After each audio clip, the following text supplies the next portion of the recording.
Сайн байцгаана уу та бүхэнд өнөөдрийн мэндийг хүргэе. За Монгол Улсын татварын мэргэжлийн зөвлөхийн нийгэмлэгийн судалгааны хорооны дарга доктор профессор Авирмэд байна. Татварын мэргэжлийн зөвлөхийнхаа эрхийг анх олон дахин сунгаж байгаа нийт татварын мэргэжлийн зөвлөхүүд та бүхэн маань за нийгэмлэгийнхаа вебсайтаар зочлон орж санал асуулгад идэвхтэй хамрагдаарай. Энэхүү санал асуулгын үр дүнд бид бүхэн та бүхэнд одоо зориулж бэлтгэж байгаа эрхээ анх олон дахин сунгаж байгаа татварын мэргэжлийн зөвлөхүүдийнхаа судалгааны сэдвийг бас өөрчилсөн байгаа.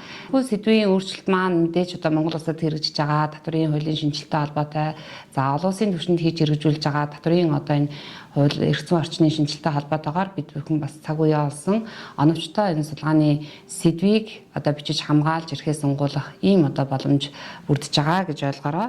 Нийгэмлэгийн вебсайтн дээр судалгааны ажил бичиж хамгаалах за хилцүүлгийн удирдамжийг байршуулах болно. Та бүхэн удирдамжаас судалгааны ажлыг хэрхэн яаж бичих, ямар стандарт шаардлагууд байх ёстой гэдэг талаар дэлгэрэнгүй мэдээлэл бас авах боломжтой. Судалгааны арга зүйн эзэмшлийн татварын мэргэжлийн зөвлөх та онлайн болон практик мэдлэг туршлага ур чадвараа за суурь судалгааны үр дүнд хэрхэн яаж илүү сайжруулахын нийгэмд одоо тулгамдж байгаа татварын хуулийн хэрэгжилттэй холбоотой асуудлуудыг онл практикийн түвшинд Монгол Улсын төдийгүй олон улсын түвшинд гаргаж ирэх за бид бүхэн нэгдсэн нэг мэдээллийн бааз үүсгэх татварын хуулийн шинжилтийг илүү одоо өргөн хүрээнд те илүү оновчтой боловсронгуй болгох талаар одоо мэргэжлийн судлаачдын байр суурийг бас илэрхийлэх энэ бас боломж бүрдэж байгаа гэдгийг анхаарах хэрэгтэй.